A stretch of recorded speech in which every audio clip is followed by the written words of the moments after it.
Welcome to the Rainbow Studio here as part of the YAHOWAH blog. I'm your host, Craig Winn, with my assistant host, Wookie, over here that is trying to garner my undivided attention. I'll try to see if I can multitask it at this point. The show yesterday from this studio was riveting. We considered what Yahweh revealed regarding the Messiah and the 89th Psalm, which is officially a Mizmowr, lyrics to be sung, where he said that the world, Jews in particular, Israelites, but everyone, this was a universal condemnation. And what God said is that you have denounced, you have demeaned, you have rejected your Messiah. And you have meddled where you did not belong. And in so saying that, when the entire Mizmowr is dedicated to a singular individual, the very Son of God, the former and returning king, Dowd, David, who Yahweh expressly said was the Messiah, naming him. Therefore, in one verse of one psalm, God completely denounced and obliterated the religions of Judaism, Christianity, and Islam. And so, since all three religions claim that these psalms were ordained by their God, they're gone. It's over. God renounced them for misrepresenting the Messiah. And he stated that the Messiah is Dowd David. Therefore, there is no room for a religion that was founded by Akiba on the false claim of a Messiah named Bar Kokhba, from which you get your six-pointed star, Israel. There is no validity in a religion that counterfeited Dowd. Don't you fall off there, young man. That counterfeited the actual Messiah, that was born out of a crime of identity theft. Christianity, it's over. There was no Jesus. It's nothing but a lie. There's no Christ. It's no such thing as a Christian. According to God, it is an absolute lie. And of course, Islam mentions of anyone that is in the Torah, prophets, and Psalms, including Dowd, is based entirely on the rubbish that rabbis promoted through the Babylonian Talmud and then recited to Muhammad for a buck. And he then twisted and claimed it came from Allah. Three religions gone in a heartbeat. But it also was detrimental to, devastating to, the insider cult that we have more problems with than we do with Christians or Jews or Muslims. I mean, here I've written 5 volumes denouncing Islam and have had thousands of death threats from Muslims. I've written 5 volumes denouncing Christianity and should have every manner of Christian at my neck. And here we've written numerous books denouncing everything claimed by the rabbis, and the most injurious and inaccurate claims come from the mother goddesses. They are by far the most vile, repulsive. And their whole claim is that the Passover lamb cannot have been a person because God opposes human sacrifice. They are that utterly stupid. So they have meddled where they do not belong. They have caused a huge degradation of what the Messiah and Son of God is all about. And as a matter of fact, there isn't one of them, not one, that would know that Dowd is the Messiah, that Dowd is the Son of God, that Dowd is the former and returning king. Not one of them. They all learned that by reading my books and listening to my shows.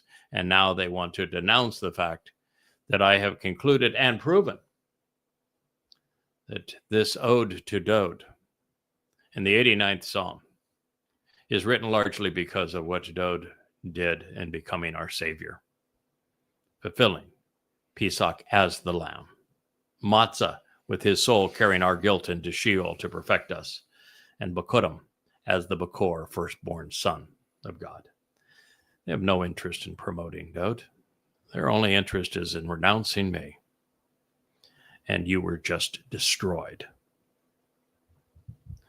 But God wasn't done. He's very thorough on these things. He says that not only have you degraded and denounced and demeaned, meddling where you did not belong, the Messiah, Dowd, you have repudiated and renounced the covenant with your co-worker. Oops. Morons. You know, there are a number of individuals that could be considered in this particular role as co-worker. Foremost among them, of course, is Dowd. But by meddling where they did not belong, by repudiating the very testimony of God to advance their mother goddess cult or the religion of Christianity or the religion of Judaism or the religion of Islam, they have repudiated and renounced the covenant. They have disavowed. They have shown no respect for, and they are prohibited from being part of the covenant. So this co-worker would primarily be the Messiah, Dowd, because he is the one whom in this very psalm, it said made the covenant possible. God is saying that it was Dowd who enabled the covenant, that he enabled it through Dowd, and that Dowd is the living embodiment of it. And so by renouncing Dowd, by depriving Dowd of what he has accomplished, you've repudiated the covenant. There is no covenant without Dowd. You know, you can say, no, Yahweh made the covenant with Abraham. No, he didn't. No, he didn't. He didn't make it with Adam. He didn't make it with Noah. He did not make it with Abraham. He did not make it with Yishak or with Jacob. Yahweh enabled the covenant, actually bringing it into fruition through the sacrifice of Dowd. End of story. There is no covenant without him. What God did with Noah is he revealed a vessel that was symbolic of the covenant and salvation by listening to what Yahweh said and acting upon it, that was indicative of how we participate in the covenant, and the rainbow that became the sign of the covenant. But he didn't enable the covenant. When he met with Abraham on his way out of Babylon and delineated the conditions of the covenant wasn't established. It was, the narrative regarding it was conveyed. And prior to the work that I did in translating Bereshith and thereby thinking it through and said, all right, based upon these 7 meetings and all of the dialogue that took place between the two of these men, particularly based upon what Yahweh said, these are the conditions for participation. This is what Abraham had to agree to. And this was what was being offered. But what God was offering could not be delivered until Pesach, Matzah, and Bekurim were fulfilled. So, if you repudiate anything Dowd has done, including serving as the Passover lamb, including carrying our guilt into Sheol to deposit it there so that it is never seen again, which once again, no one on earth would have known prior to the time that I revealed that he did that. I mean, there's 2 things. Serving as the Passover lamb in 33 CE, which I not only revealed but proved. even showing how Dowd figured out he should volunteer and showing why Dowd decided it was the right call for him and for his people, and then showing why God accepted his son's decision in this regard, even demonstrating the exact date that he foretold he would fulfill Pesach, Matzah, and Bakorim, as well as being the first to correctly translate the 22nd and 88th Mizmowr Psalms, which explain how Dowd, as the only eyewitness, wrote in first person exactly how he would fulfill Pesach, Matzah, and Bakorim, as well as being the first to correctly explain Yeshaya 53, because we're told explicitly it's only the individual who comes to know the identity of the Zeroah that will reveal its true meaning. So in addition to repudiating the covenant with your co-worker being Dowd, it's also to repudiate the covenant with the co-worker named Yada. Because without Yada, none of this is known. Sure, Yahweh revealed it all. And we've gone between 2,000, 2,500, and 3,000 years without anyone understanding it, without anyone knowing the terms and conditions of the covenant, without knowing how it was narrated to Abraham and then enabled through Dowd.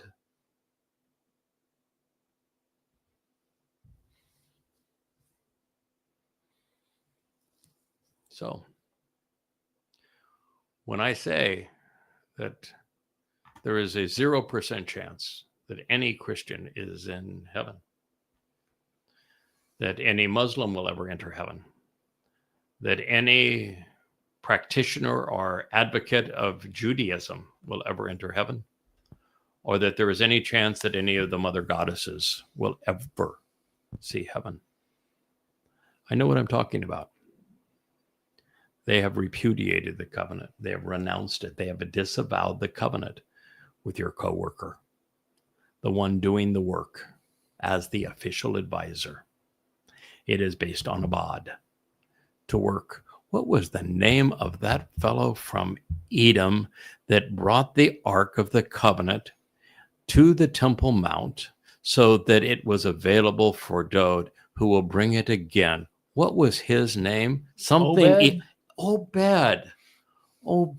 What is the difference in the way Obed Edom and Abad to work are spelled in Hebrew? I think they're spelled the same. They are spelled the same. So would Obed Edom, by the name that Yahweh has described,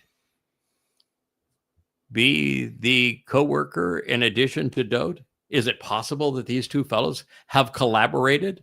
That makes logical sense. Isn't the son, the greater luminary, the one who fulfilled Pesach, Matzah, and Bakorim, and the lesser luminary, the one who reflected what the son has achieved? Yep.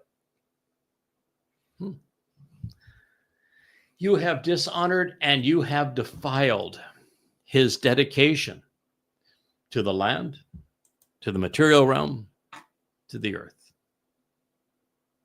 Mizmowr lyrics to be sung, 8939. And what is you see them when the mother goddess cult is out promoting.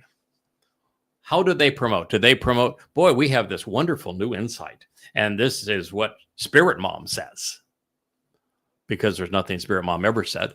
Or do they spend all of their time dishonoring, defiling, and treating me with contempt and desecrating the place where Yahweh's name was reintroduced and dwells at this moment, which is Yada Yahowah?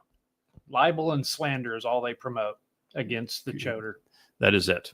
Bad place to be, in my opinion. Dishonored and defiled. That's all they've got. Why? Because they know what I represent. They know what I've written is true. And they know that based upon it, they have written their own ticket to Sheol. And they don't like that. So all they've got is to repudiate everything they once held as true so that they can claim, for the moment, that they've not written their own ticket to Sheol, but they have. Oh yeah, God is not pleased about this.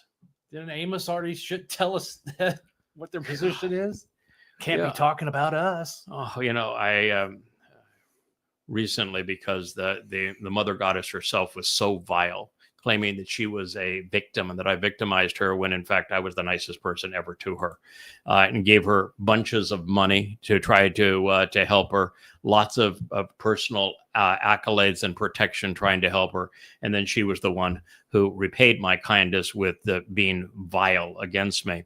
And yet she's the one who wants to pretend that she's the little victim and that she now wants to protect all the other little victims, none of which I ever even knew, who I only came to be aware of because their first communication with me was to renounce me, even though they had no idea who I was. And I had no interaction with them. But because of this, and the last time that they posted, I think it was a fellow that wanted to die on the hill of modesty. Yep. An old guy. What in the world would you live your life and you get to be 80 years old, you're dying of cancer, and you're going to die on the hill of modesty after all of this. And after I've proven that God never has ever asked us to be modest or humble or meek in his presence, that is a Christian concept. He doesn't even have a word for it when it pertains to him. And so when he had his last post, all the little mother goddess devotees said, "Attaway, man, I really feel I'm proud of you for coming out and saying this." And their excuse for repudiating Yada Yahowah was the claim that I said you could eat whatever you wanted to. That was their claim. So what would I have to do under that basis? I'm reading this. I can't debate with them because Yahweh says, don't ever. You don't ever reach out to them. Don't ever try to resolve their problem. Don't ever call them back home. Don't ever try to embrace them. Do this. Push them away, condemn them, and exterminate everything associated with them. That's God's instruction 100% of the time. But I read this. Am I supposed to just roll over and play dead? Oh boy, you got me. Or am I supposed to provide an answer since they're posting it in a public forum to slander me and denounce Yada Yahowah? So I have to deal with it. Not for them, but for those who might be deceived by them. So if you're going to do that, you're going to go to the place where Yahweh, through Moshe, said you can eat whatever you want, correct? Yeah. And you know where that place is? Dabarim? Dabarim 12. Dabarim 12. And so I went to Dabarim 12 because I figured, well, I haven't retranslated that in a month of Shabbats. So I went back to it and said, I have never cheated on Yahweh before, so I'm not going to do it this time. I'm not going to go to the verses that say you can eat whatever you want. I'm going to start at the beginning. So I go to where I had made a translation of Dabarim 12. And it's introduced by a statement found in Yosha. Joshua is what the English title would be. Yosha, it means Yahweh saves. Where God says to Yosha, I will never withdraw from you. I will always support you. And in this regard, the way to bring the children of Israel into the promised land is for you to be Shazak. If you're Shazak, they will inherit the land. Does Shazak suggest humble? No. Meek? No, not even wimpy? Close. No. No, in fact, it is so firm, it's harsh. It's bold, powerful, stand up against all odds, combative, battle through it all, total conviction, uncompromising, unrelenting. It is the antithesis of meek, humble, or modest. And all that's at stake is the fellow that Yahweh said, I'm going to support if he responds this way in bringing my people into the land so they can inherit it. So if your job is to bring people back into the land, are you supposed to be meek and humble? Not going to be effective. No. Absolutely, unequivocally not. And so to find that as the first citation in this presentation, you're going, okay, I remember that from a while ago. Shazak is a really powerful term. One of my favorites. It appears everywhere as it relates to God's approach to drawing his people out of bad situations and bringing them home. God says himself that he is Shazak when it comes to bringing his people home. And so if God is Shazak and he told Yosha ben Nun that the only way we're going to make this happen is for you to be Shazak, wouldn't it make sense that we should be bold? Absolutely. So why did a fellow named Roger decide he would denounce me and call me a liar and attack me viciously based upon the myth that we're supposed to be humble? Because religion's a hell of a drug. And he was embraced by the mother goddesses. Yep. And what they said was, well, yeah, we agree with you because he said you can eat anything you want. No, I didn't. Yahweh did. You got a problem with Yahweh? Take it up with him. He's not going to listen to you because he can't stand you. But there we go. And here I am now translating everything that leads to Yahweh's statement that you can eat anything you want. And he went on, and then he doubled down on it, then he tripled down on it, then he quadrupled down on it. Just in case you had any doubt, 1, 2, 3, 4, eat anything you want. Clean, unclean, it does not matter. My blessing. How does it begin? The 12th chapter of Dabarim. Do you know? It begins by renouncing mother goddesses. That's how it begins. It says, denounce them, trash them, don't associate with them, exile them, exterminate them. Don't even leave any trace of their names. And don't you even think for a moment of joining them or being part of them or doing anything in association with them. Okay, Yahweh. Thank you very much. All right, so you have dishonored and you have defiled his dedication to the land, to the earth. Mizmowr lyrics to be sung. You know, Christians don't give a rat's patootie about Israel or Jerusalem. No. Muslims only want it as a place to say, we conquered. This is our trophy. Jews actually don't venerate it either.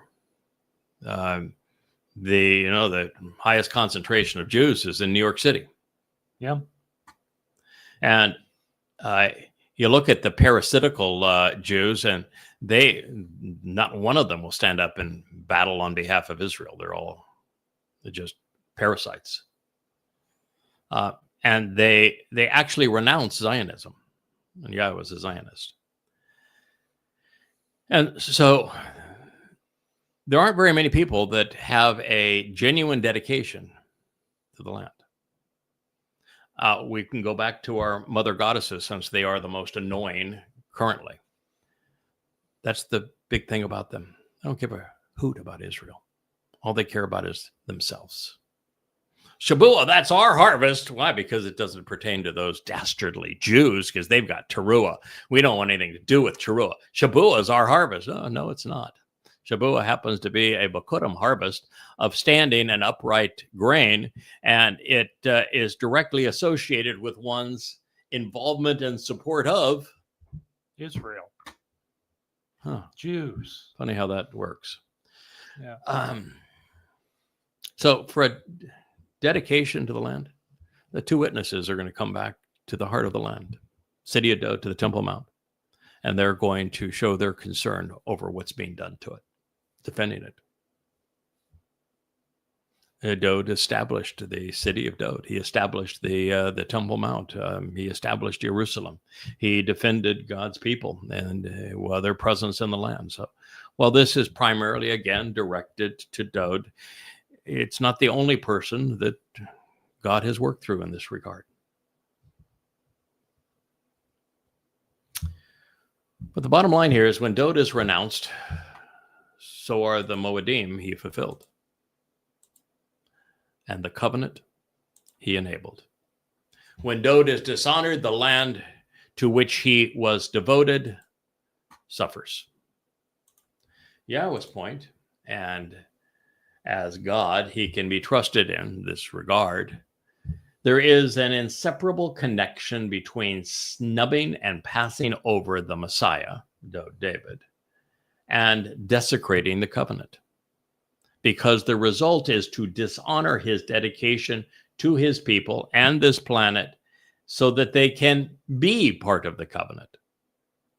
This is only said with regard to Dowd because he is the one through whom Yahowah engaged to reconcile his relationship with his wayward children, and then to make people aware of it through the lesser luminary, his herald. Reject Dowd, denounce his herald at your peril. Accept him, listen to his herald for your benefit. What I don't understand, and I don't think Yahowah does either, is with the conditions of his covenant so liberating and uplifting, so beneficial, and the value of the covenant so enriching and empowering, and with him proving that his promises are reliable, why disavow and replace what God is offering through his chosen Messiah with a replacement Messiah, not one, but three? Why do that? Why have a Jesus? Why have a Bar Kokhba? Why have a Muhammad? When Yahowah's message is so clear and what he's offering is so magnificent, why spit in God's face? With Dowd so generous, why recant what he accomplished and reject what he is offering? But to practice Judaism, to believe Akiba, who caused the diaspora, who caused Israel to be devastated because of his false Messiah, who lied to you, whose 35,000 acolytes all died. You want to make that the father of your religion? You really are stupid. Now, for those who may be protesting, saying that they haven't repudiated Dowd because they honor David by wrapping themselves in a flag emblazoned with his six-pointed star. May I challenge said assumption by categorically stating that there never was a Star of David, and David isn't even his name? Creating a false caricature of a man in this manner degrades his authentic nature. He is not one of many stars, nor part of a religious zodiac. Not only would Dowd's number be 3, representing his 3 lives, or 7, demonstrating the synergy of man with God, the 6-pointed star of intersecting triangles is entirely pagan. It is a religious icon. It predates even Dowd as the Messiah in Goyim religious cultures. It was chosen by rabbis in Europe in the 15th century. It has no affiliation with the Torah, the prophets, with Yahowah, or Dowd. It's nothing but a religious idol. Further, since this sign was forced upon Jews by the Roman Church and later by the Nazi Germans to denigrate and to demonize Jews, why would any sane people pick the symbol that was used to denigrate them and to demonize them and to exterminate them as their symbol? How could you be that repulsive? That self-deprecating. Listen, the whole world is trying to demonize you. And you're going to go along with the plot by denigrating yourselves?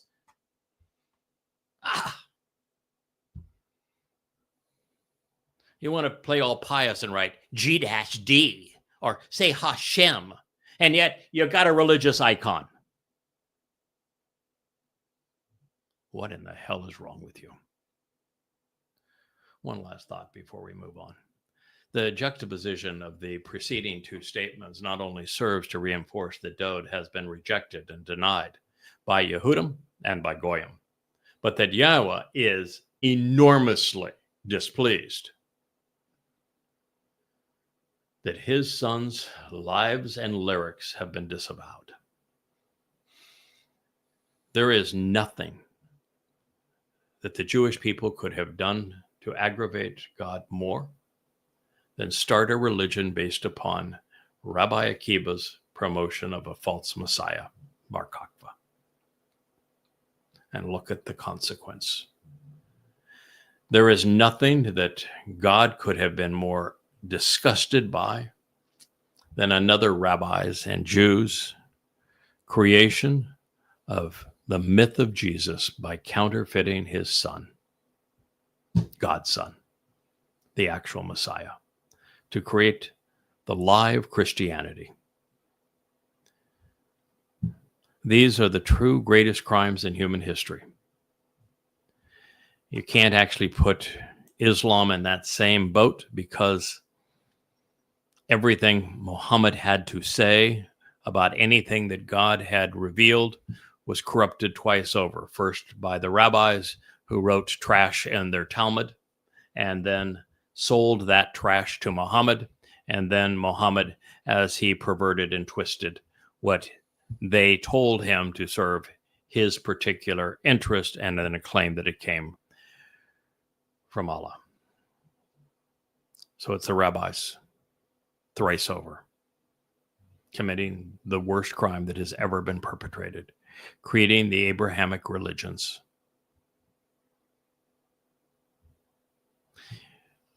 You deserve the fate of the Abraham Accords, Israel. They will destroy you. You did this to yourself.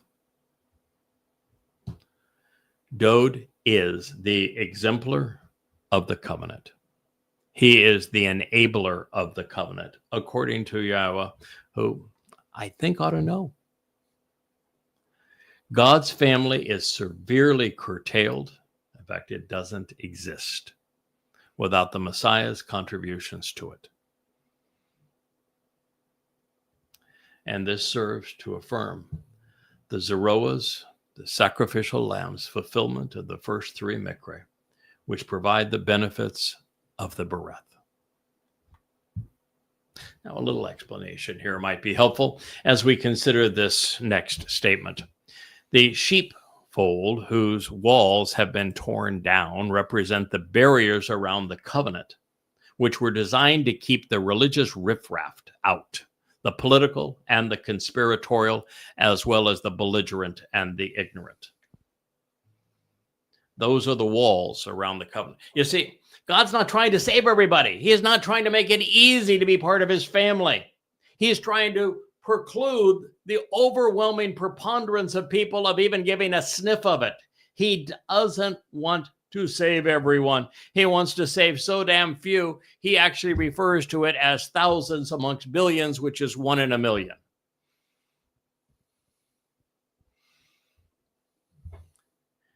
And yet, we find so many tearing those walls down that were designed to keep the riffraff out. And as much as my job is to share with you the conditions and the benefits of the covenant and how they're achieved through the Moed Mikre and how they were delivered by Dowd, it is also my job to be exceedingly harsh, Shazak, on those who want to twist any of them for their personal benefit and to tear down those walls which must be established to keep the conspiratorial and the religious out. God reveals, you have broken down and you have destroyed. You have parats, breached in hostility, shattering, negatively impacting with your opposition to his entire sheepfold and all of its walls, Kol Gadara, the entirety of his protective enclosure and its hedges from Gadar, the fences that have been put around the way he constructed it. You have caused the undoing and the degradation and destruction of his fortifications. Mizmowr, Psalm 89:40. I know that most people can't process this because you've been hoodwinked by religion to say, God loves all the little children. He's calling all little children to him. God is love. God is merciful. Just believe and you go to heaven. Bull. God is not forgiving. God is not all loving. And he doesn't want even a tiny minority to be part of his covenant family. He wants to be restrictive. Walls, fortifications, fences are all around the covenant. My job is to explain the doorway in and then to stand there as a guard so that those who do not belong don't get in. That is the job. And everyone wants to tear it down. Everybody wants to claim that their way is the right way and nobody can tell them where their soul is going. Oh, yeah, we can. Because Yahweh did. You tear down the fortifications around this covenant. You chip away at what Dowd accomplished. You negate in any way any one of the terms or conditions of the covenant, which nobody, by the way, would have known until Yada Yahowah. Or how those are fulfilled through the Moed Mikra, which no one would have known until Yada Yahowah. So by renouncing Yada Yahowah, what are you doing? Tearing down walls. Tearing them down. I wouldn't want to be in that position. Oh my God. It's the only place in 2,500 years that has actually explained the terms and conditions of the covenant, the benefits of the covenant, and how they're delivered through the Moed Mikra, and who performed to enable that result. Only one person, 25,000 pages of evidence. And yet there are those who are Christians, who are rabbinical Jews and mother goddesses, as well as Muslims, who would negate, destroy, slander everything that is contained in those books for their own personal whatever. You're repulsive. You're not getting in.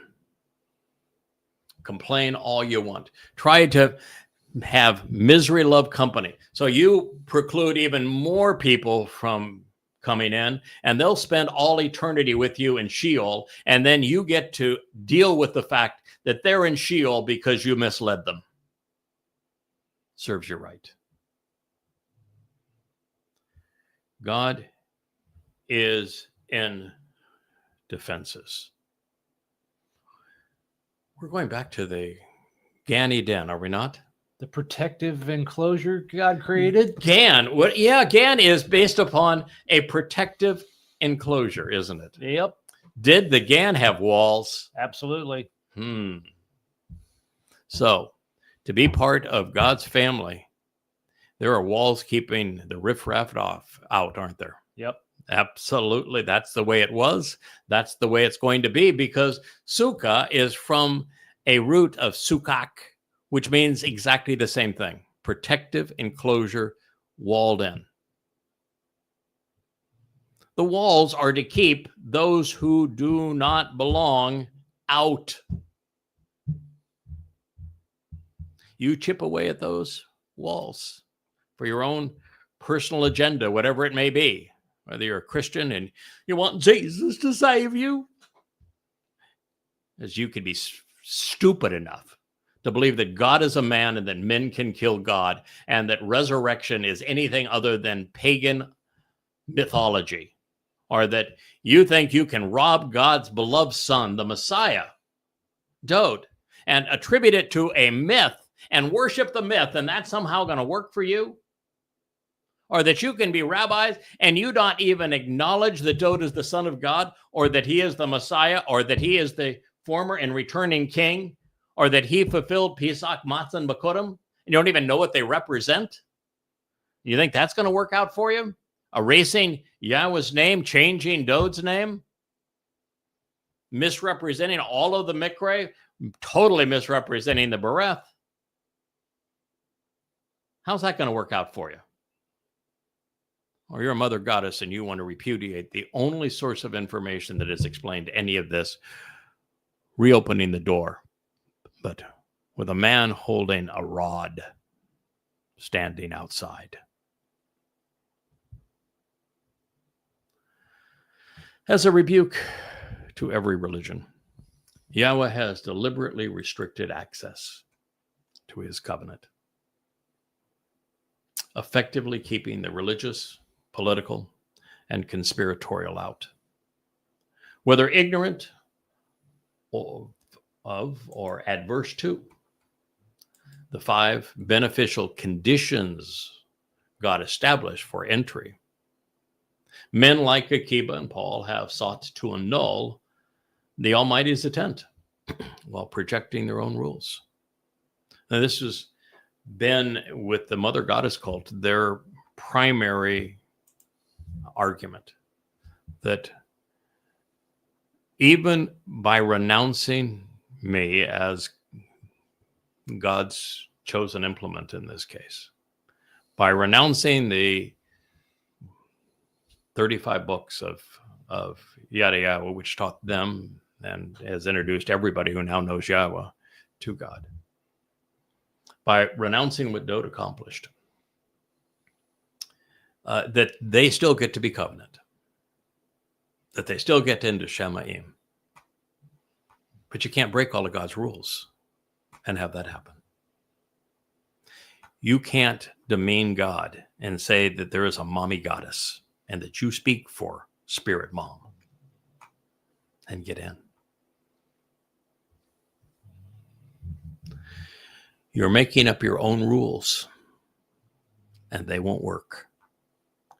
Now, if I may share an insight worth considering, the Garden of Eden had walls, just as Rich has advised. They were not there to keep Adam and Chawah locked inside as if they were prisoners, but instead to keep the rest of humankind out, because they were religious and they were vicious and they did not belong. The Gan protective garden enclosure of Eden of great joy was, as the name implies, fun, because the curmudgeons were excluded. Those who would slander the one who reintroduced God's name and denounce the book that bears his name are not allowed, because they're jerks, because they're embittered and rebellious and repulsive. As with Eden, so will be Shemaim. As was God's relationship with Dowd, so will it be with all of the covenant's children. That is why this Mizmowr psalm is so important.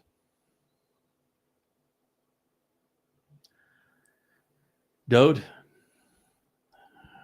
whose name has been corrupted to David, there is no V in the original alphabet that was used to write the Torah and prophets. And the Wah is a vowel and is pronounced as the O sound. It's DWD. And the covenant, the Bereth, continue to be integrated and indistinguishable, with the beloved upholding the family.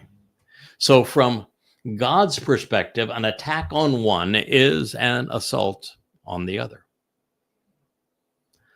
So we are told, everyone who passes this way plunders him. They pillage and they ransack him. They loot him. Creating a counterfeit of someone is a crime. Identity theft is a crime. What Rabbi Akiba did with Bar Kokhba is a crime against God and all people on earth.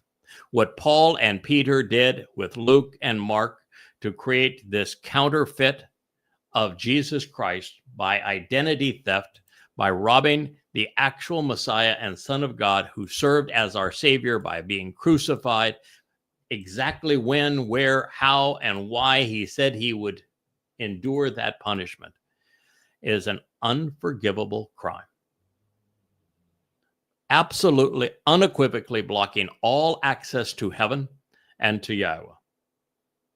And for those who promote it, it's assured entry into an eternity in hell.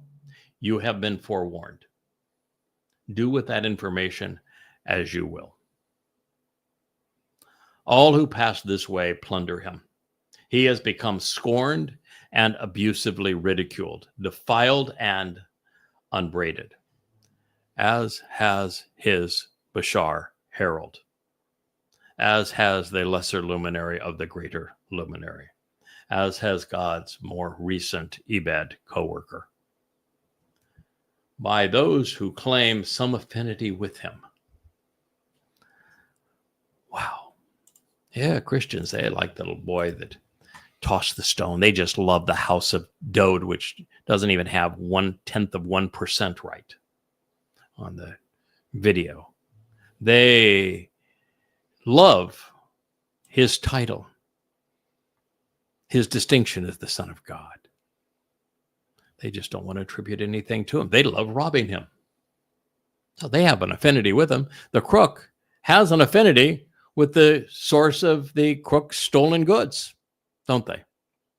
It gives them this veil of credibility. And of course, Jews say they have a Star of David. So they claim to have an affinity with him, while they absolutely denounce and degrade him.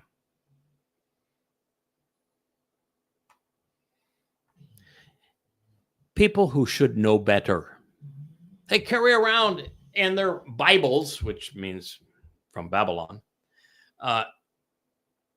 testimony which speaks all about Dowd, from the Torah all the way through the Psalms, the Proverbs, and the prophets. And they claim they have some affiliation with him, and yet all they do is renounce him, rob him. This is the greatest crime ever committed, and God is laying it out here, and no one seems to care, but I care, and I'm going to tell you the truth. What you do with it, again, is up to you, but I want you to know the consequence.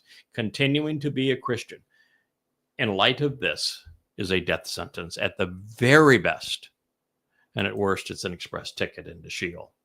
Continuing to practice Judaism is a death sentence at best. Your soul will simply cease to exist at the end of your life if you have been misled by it.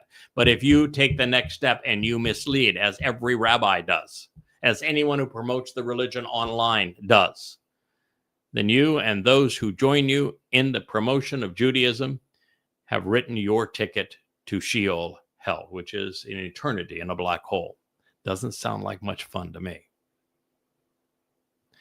If you're a Muslim and you have been anything more than just misled, you actually carry out that demonic religion, you're going to Sheol. It's going to be a very crowded place, it's going to be a very religious place. If you are a MAGA and you promote the Antichrist, Donald Dumpster, who is Satan incarnate, who is demon possessed, you promote him, you're going to hell. These are the facts. Deal with them. Get mad at me. I don't really care. I've given you a warning. That was my job. Now, the pretense of sharing an affinity with David is common. His name appears in the New Testament, in the Talmud, and in the Quran. Similarly, Christians, Jews, and Muslims with wholly contradictory belief systems all claim to be Abrahamic religions, even though they degrade Abraham's legacy. Alleging similar origins, their gods share nothing in common. Christians are particularly guilty, lugging around an Old Testament, as they call it, with its tribute to Dowd, to David, adjacent to their revisionist counterfeit, which plunders his legacy. They claim to admire the boy who slew the giant and who sang the 23rd Psalm, not knowing that it is Yahowah, for whose namesake the song was written, and the Philistine who performed that first prostration on behalf of Islam. The first faceplant, that was Goliath. He set the model that the Philistines, now Palestinians, will follow. That gives them something to look forward to. Look, something to understand their history. They want to be Palestinians. The first Palestinian to do the prostration nose plant, that was Goliath. He, by the way, got his head handed to him. Not that he could do much with it at that point. You film-mouthed, uncircumcised Philistine. Then, of course, in that they blame Jews for all of their problems. They deny that he was the Messiah and King, who was the most Yehud of all men. Even in the Quran, there is an entire surah that is devoted to Dowd. The only problem is that this imposter was a Muslim and worshipped Allah. Well, that and scores of stories attributed to him were, I don't know if you want to say inane or insane. I think both fit. So now confronted with the Dead Sea Scrolls and a parchment, memorializing. Sometimes I have the Moses syndrome. It's the only way I really fit into the story is if you don't slur a word from time to time, then you just can't be one of the people chosen to speak for Yahowah because, well, he chose Moshe first in this regard, and Moshe had a thick tongue.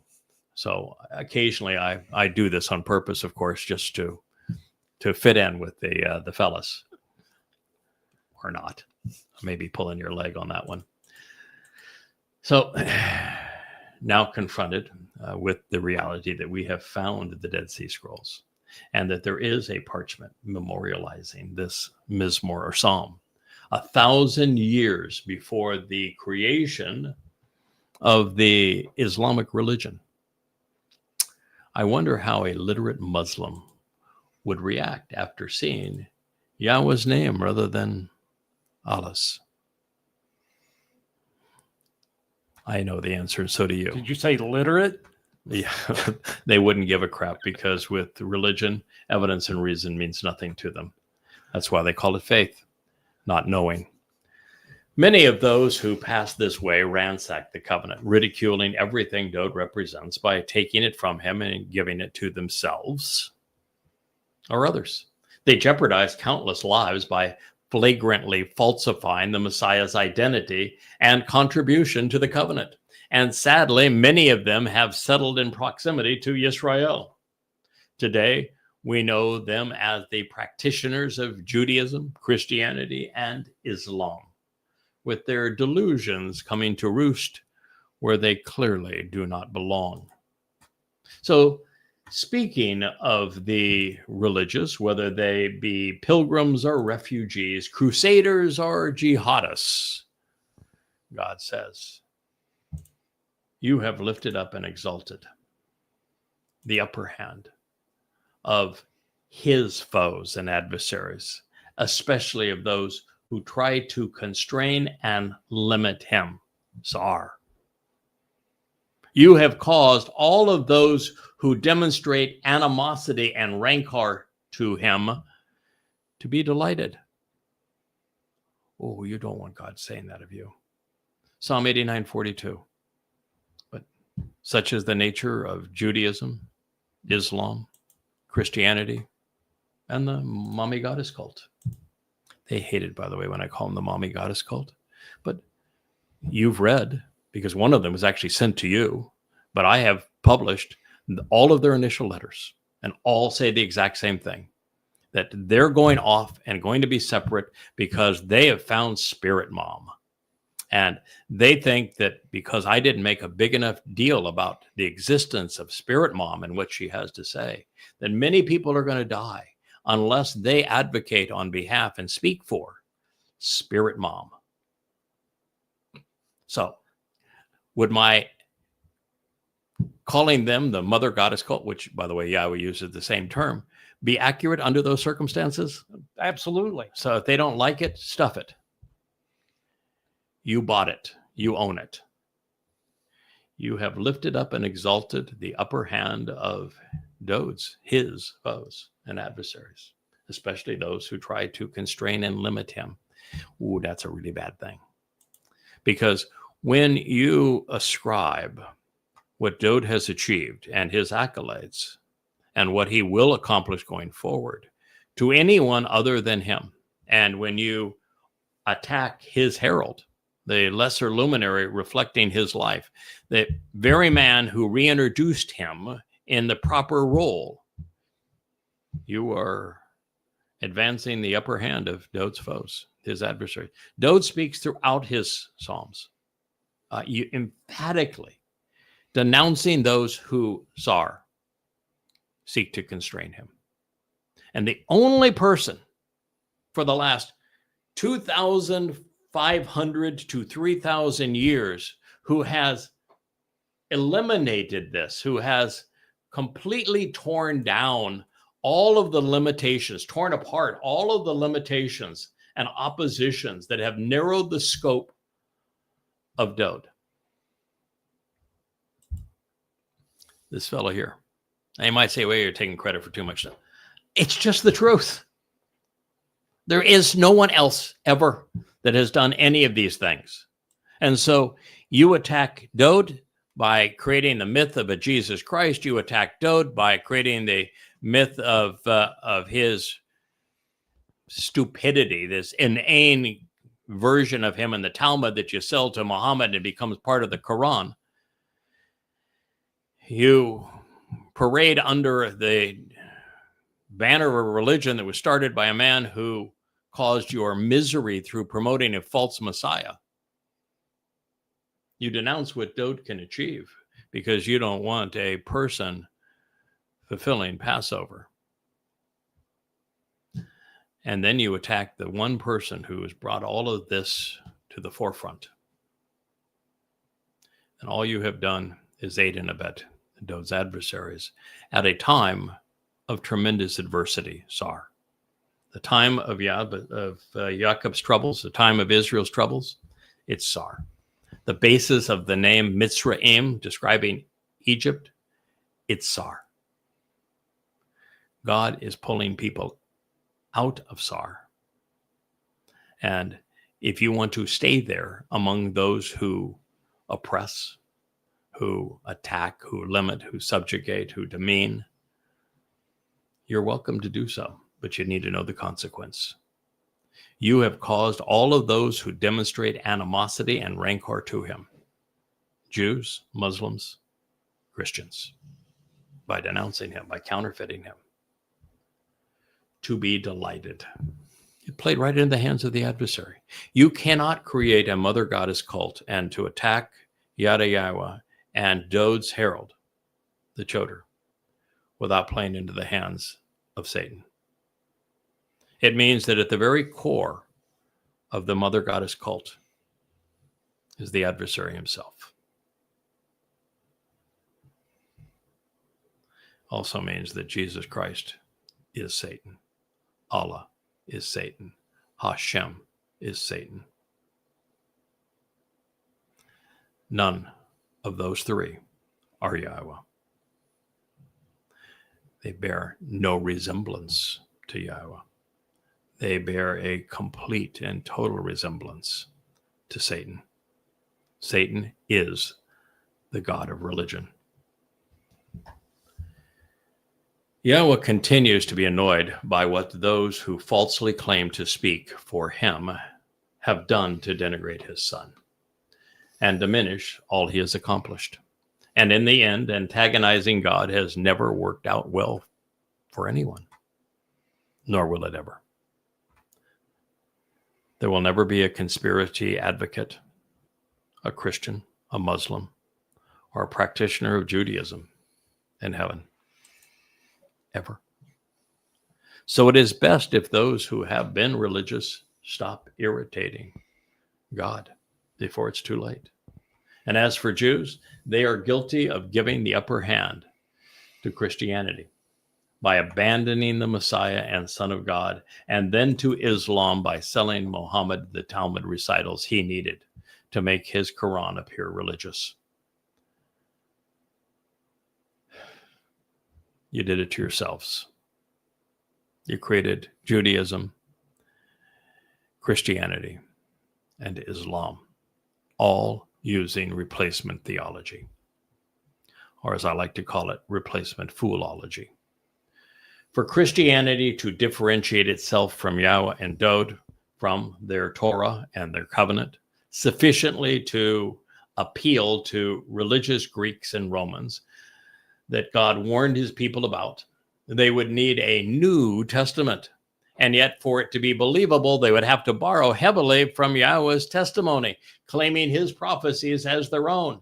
Therefore, the new religion proposed that it was authorized by the same God and justified by the same prophecies.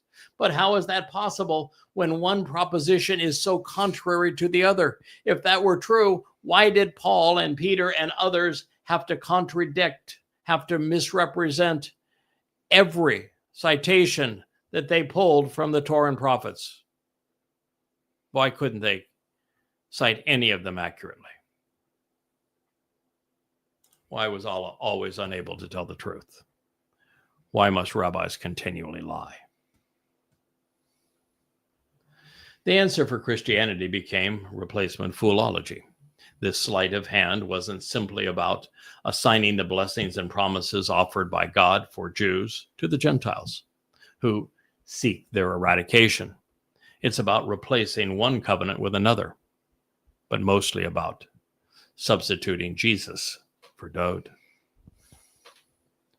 Should you not concur, then do what I have done. After scrutinizing Paul's renunciation of Dowd for the sake of his Jesus, go to any Christian site and read their assessment of the prophecies pertaining to David. Go do it. What you'll find is that Jesus isn't named in a single one of them.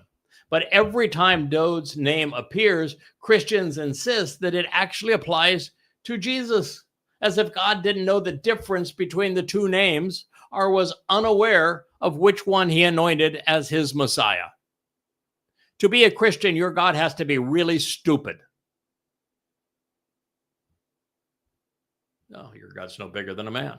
As it turns out, your God was so inept, men could kill him. How's that working out for you? Oh, you want to pretend like you're a big, tough Christian? Go sick him on me. I beat him with the tip of my finger. Sick Allah on me. See how that worked for you, too. Really. He's not navalent in God's presence. The problem for Christians, of course, was as simple as it was profound. Without the Torah, prophets, and Psalms, they have no God and they have no credibility. But with them, they present a jumble of contradictions. Their only hope was for people to be stupid enough to believe their lies and for the faith to occlude judgment. They banked on the apathy and ignorance and then fear, just as does the mommy goddess cult, just as does Islam. Just as does Judaism, which is why rabbis tell Jews not to go on the internet. Fortunately, at long last, there is an open debate once again, even if those who prefer false gods or no gods outnumber those who have come to know the one true God by 1,000,000 to 1. It's not really a debate, it's a renunciation, but nonetheless, considering the score previous to Yada Yahowah, well, that's progress. This will be our last citation for this program. Adding to the resentment. All the more to begrudge. You are turned around again. They're going in the wrong direction. You're shub. You have pivoted such that you are pointed in the opposite direction. Piffle and perfect, and it's been a long time that you have done this to yourselves. Having assaulted, besieged, bound up, and constrained the rocky crag, having been adverse to the stone of this battle over Choreb, over the fight with sword and chisel, for the fire of Yah and the revelation of his Torah, such that you do not stand with him or support him in this conflict. Mizmowr, lyrics to sing, Psalm 89:43. Just as I had foretold earlier, it's not just Dowd. Yes, Dowd did the heavy lifting. Yes, Dowd is the chosen one. Yes, Dowd is the most intelligent man who ever lived. Yes, Dowd is the most courageous man who ever lived. Yes, Dowd is the ultimate prophet. Dowd is the Son of God. He is our Messiah. He is our former and returning king. Doesn't get any better than Dowd. But you know, just as God chose not to work alone, Dowd doesn't work alone. He was introduced with a lesser luminary reflecting his life. He is forever linked to the functionality of the moon pursuant to the sun. He has a herald, a human agent that conveys his message. And so he has delegated, and because God has created this on his behalf to reintroduce him, to reacquaint people with what he has achieved, by having assaulted, besieged, and tried to constrain the rocky crag of this battle over Choreb, there's a whole lot of people. They're in a whole world of hurt. God has tried to get your attention in every possible way. But you may want to look at the first name of the guy who is responsible for those 35 books that bear the title Yada Yahowah.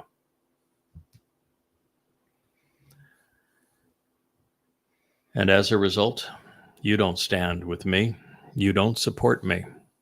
If you don't stand with me, you do not support me at this time. You do not stand with Dowd. You do not support him. And if you do not stand with Dowd and support him, you do not stand with Yahowah. And you are in conflict with him. Not my rules, God's rules. I thank you for listening.